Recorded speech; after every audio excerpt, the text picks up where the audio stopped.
नमस्कार, आप देख रहे हैं नेक्स्ट 9 न्यूज़। मैं तुषार आपके साथ। 2024 के जो लोकसभा इलेक्शन है वो अब सर पर है और इसी को देखते हुए एक तरफ भारतीय जनता पार्टी ने जहां अपनी जीत के लिए एक बढ़िया सा प्लान तैयार किया है, जिसमें उन्होंने लोकसभा सीटों पे अपने सभी केंद्रीय मंत्रियों को उतारने का फैसला लिया है। आपको बता दें, निर्मला सीतारमण हो या जयशंकर हो या फिर ज्योतिरादित्य सिंधिया हो या और भी जितने कैबिनेट में उनके मंत्री है, सभी को ये कहा गया है कि वो अपने अपने हिसाब से लोकसभा की सीटें चुने और उन पर चुनाव के लिए रणनीतियां तैयार करें और मैदान में उतरे। जी हाँ, आपको बता दें, कर्नाटक में मिली हार के बाद भारतीय जनता पार्टी ने ये एक बड़ा प्लान बनाया है, जिसको देखते हुए उसका ये कहना है कि इस बार जीत का फॉर्मूला यही रहने वाला है कि इस बार प्रधानमंत्री नरेंद्र मोदी के चेहरे के साथ साथ बाकी मंत्रियों के चेहरे पर भी जो चुनाव है वो लड़े जाएंगे। आपको बता दें, दूसरी तरफ है महागठबंधन। जी हाँ, महागठबंधन की राजनीति हो रही है दूसरी ओर, जिसमें बाकी सभी जितने भी विपक्षी दल हैं वो सारे एकजुट होकर एक पार्टी बनाकर, यानी कि एक साथ एक गठबंधन करके जो है भारतीय जनता पार्टी के खिलाफ इस बार चुनाव लड़ने वाले हैं, जिसको लेकर समय समय पर कई बड़े नेता ये कहते रहे हैं कि अगर ये गठबंधन कामयाब हो जाता है और अगर हम महागठबंधन के साथ चुनावी रण में उतरते हैं तो इस बार बीजेपी को करारी हार मिलेगी और इस बार के जो नतीजे आएंगे वो काफी ही चौंकाने वाले होंगे। और इसी के चलते इस बार जितनी भी विपक्षी दल हैं वो सारे गठबंधन बनाने के लिए मीटिंग्स कर रहे हैं और गठबंधन बनता दिख भी रहा है। लेकिन बीच में जैसे बिहार में संतोष मांझी ने जो इस्तीफा दिया और महागठबंधन से अपने आप को साइड कर लिया, इसको ऐसा भी देखा जा रहा है कि जहां महागठबंधन की बात हुई वहीं दूसरी ओर बीजेपी ने अपना दांव खेलना शुरू कर दिया और महागठबंधन को तोड़ने की तैयारी जो है वो शुरू कर दी। इन सभी के बीच, इन सभी राजनीतिक गलियारों के बीच, इन सभी राजनीतिक बयानबाजी के बीच आज जेपी नड्डा ने एक भाषण दिया। जी हाँ, उन्होंने भाषण दिया और उन्होंने महागठबंधन में सबसे पहले खड़ी कांग्रेस पार्टी को आड़े हाथ लिया और उन्होंने परिवारवाद के लांछन लगाते हुए कांग्रेस पार्टी को बहुत भला बुरा कहा। यहां तक कि उनको यह भी कहा कि हम अपने पोते परपोते इन सबको राजनीति में नहीं लाते, हम उन्हीं को राजनीति में लाते हैं और हम उन्हीं को भारतीय जनता पार्टी में मौका देते हैं जो गरीब परिवार से आता है और जो देश बदलने का जज्बा रखता है। जी हाँ, उन्होंने ये कहा और उन्होंने अपने भाषण में क्या क्या कहा, चलिए आपको सुनाते हैं। पूर्व विधायकगण, पूर्व मंत्रीगण और यहां इतनी बड़ी संख्या में एकत्र आए देवी और सज्जनों और मीडिया के मेरे साथी, प्रिंट मीडिया और इलेक्ट्रॉनिक मीडिया के साथी, मुझे आज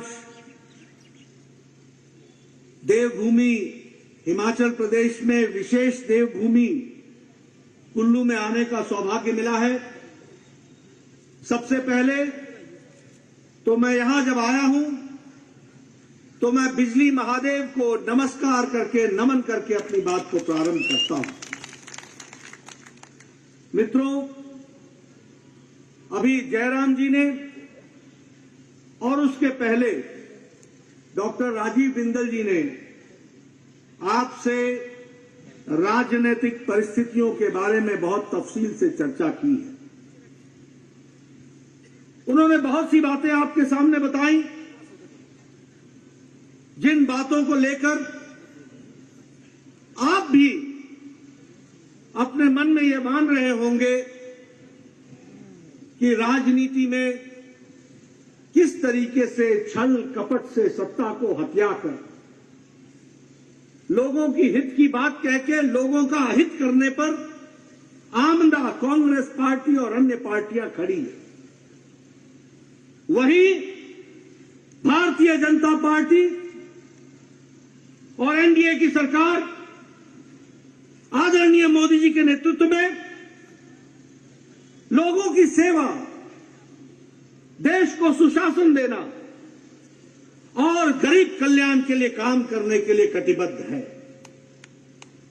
और मित्रों, मैं कहने के लिए नहीं कह रहा हूं, आज राजनीति में आदरणीय प्रधानमंत्री जी ने नहीं सिर्फ सेवा, सुशासन और गरीब कल्याण के लिए काम किया, बल्कि उन्होंने राजनीति की संस्कृति को भी बदल डाला है। इस बात को हमको समझना चाहिए।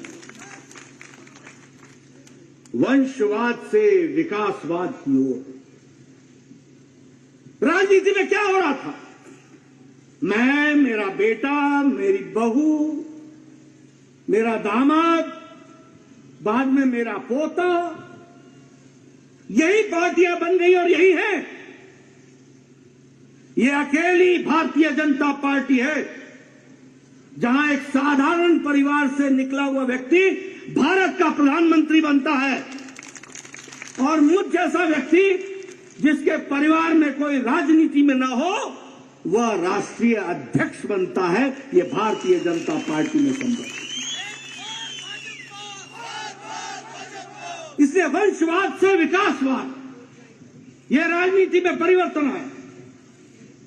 वोट बैंक की पॉलिटिक्स से निकलकर रिपोर्ट कार्ड की पॉलिटिक्स तक पहुंचाना यह मोदी जी ने करके दिखाया है।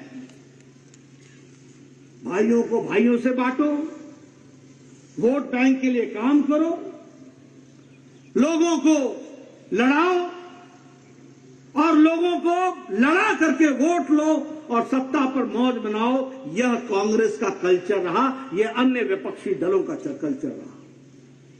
और उसके लिए हो सके तो देश से भी समझौता करना पड़े तो कर जाओ, लेकिन वोट और कुर्सी के खातिर आगे बढ़ते चलो, चाहे देश बेचना पड़ जाए। यह आज की स्थिति आकर के खड़ी है। और मैं कहने के लिए नहीं कह रहा हूं, कल पिछड़ा आयोग की रिपोर्ट आई है। पिछड़ा वर्ग की कमीशन की रिपोर्ट क्या कहती है कि वेस्ट बंगाल में पिछड़ा वर्ग का आरक्षण 91.5% मुस्लिम भाइयों के अति पिछड़े और पिछड़े को जा रहा है, जबकि बंगाल की आबादी 72% हिंदू है और 25% मुस्लिम है। लेकिन आरक्षण पिछड़ों का 91% वहां की सरकार दे रही है मुस्लिम को। यह है वोट बैंक पॉलिटिक्स। और किसको दे रही है? बांग्लादेशी घुसपैठ किसको दे रही है? रोहिंग्या। ये देश के साथ समझौता। राजस्थान में 7 जिले हैं, 7 जिले। मैं पिछड़ा आयोग की रिपोर्ट आपके सामने रख रहा हूं। 7 जिले हैं जो ट्राइबल हैं। इन 7 जिलों में पिछड़ा को कोई भी रिजर्वेशन नहीं है। पंजाब में 25%, ये आम आदमी पार्टी जो बहुत बोलती है, ये 25% वहां पर अब पिछड़ा के लिए रिजर्वेशन है। वहां सिर्फ 12% लोगों को रिजर्वेशन मिल रहा है, 13% को नहीं मिल रहा है। यह पंजाब की स्थिति है। यह बिहार जो जातिगत आधार पर जनगणना की बात कहते हैं, वहां पिछड़ा आयोग में क्रीमी लेयर से वो छोड़कर और किसी को प्रमाण पत्र नहीं दिए जा रहे। मित्रों, ये वोट बैंक पॉलिटिक्स से निकालकर मोदी जी का नारा लेकर के हम चले, सबका साथ, सबका विकास, सबका विश्वास, सबका प्रयास, सबको साथ लेकर के चलने का वादा भरा तो हमने किया। मित्रों, इसलिए जब हम इन सारी बातों की चर्चा करते हैं तो चर्चा करें तो हमको गहराई से समझना चाहिए। याद करो 2014 से पहले का भारत। रिमेंबर बिफोर 2014, भ्रष्ट भारत, भ्रष्टाचार से युक्त भारत, फैसले न लेने वाला भारत, विकास को लटकाने, अटकाने, भटकाने का काम करने वाला भारत। भारत का डिफेंस मिनिस्टर 2014 से पहले बोलता है कि बॉर्डर में सड़क हम इसलिए नहीं बना रहे हैं क्योंकि बॉर्डर में सड़क बन जाएगा तो दुश्मनों को सुविधा हो जाएगी। यह भारत का डिफेंस मिनिस्टर बोल रहा है। ना सड़क बनाना भी हमारी स्ट्रेटेजी है। ऐसा भारत। और आज 2014 के बाद दमदार सरकार, मजबूत सरकार, निर्णय लेने वाली सरकार और देश को आगे बढ़ाने वाली सरकार मोदी जी के नेतृत्व में चली। इस बात को भी हमको ध्यान में रखना चाहिए। इसलिए मित्रों, हम ये कह सकते हैं 2000 पहले का और 2014 के पहले का और 2014 के बाद का भारत कैसा बन गया है। जब हम इन सारी चीजों की बात करते हैं, मैं बहुत दूर नहीं जाऊंगा, लेकिन अभी 20 दिन पहले हमारे प्रधानमंत्री जी जापान, ऑस्ट्रेलिया और पपुआ न्यू गिनी 3 देशों का दौरा करके आए। जापान में अमेरिका का प्रेसिडेंट जो बाइडेन मिलता है और मोदी जी को कहता है हम आपका ऑटोग्राफ चाहते हैं। कभी भारत ने सोचा था कि अमेरिका का राष्ट्रपति भारत के प्रधानमंत्री से ऑटोग्राफ मांगेगा? यह बदलता भारत नहीं है तो और क्या है? फिर कहने लगे अगले महीने आप अमेरिका आ रहे हैं, आपको अमेरिका ने स्टेट डिनर देने का तय किया है। अमेरिका ने 2-3 लोगों को ही आज तक स्टेट डिनर दिया है और प्रधानमंत्री मोदी जी को जून 22 को उन्होंने बुलाया है। और कहने लगे मेरी शिकायत है, लोग मेरे से कंप्लेंट कर रहे हैं, मेरे को शिकायत कर रहे हैं कि मोदी जी के डिनर में हमें निमंत्रण नहीं मिला है, हमें भी निमंत्रण दीजिए, हम भी मोदी जी से मिलना चाहेंगे। ये बदलता भारत आज आकर के खड़ा हुआ है। आपने देखा उस समय तस्वीर पपुआ न्यू गिनी के प्रधानमंत्री ने मोदी जी के पांव छू करके उनका अभिवादन किया। न्यूजीलैंड का प्रधानमंत्री न्यूजीलैंड से उड़ करके ऑस्ट्रेलिया की सिडनी में आकर प्रधानमंत्री मोदी जी से मिलता है। यह बदलते भारत की तस्वीर है, इसको हमको समझना चाहिए।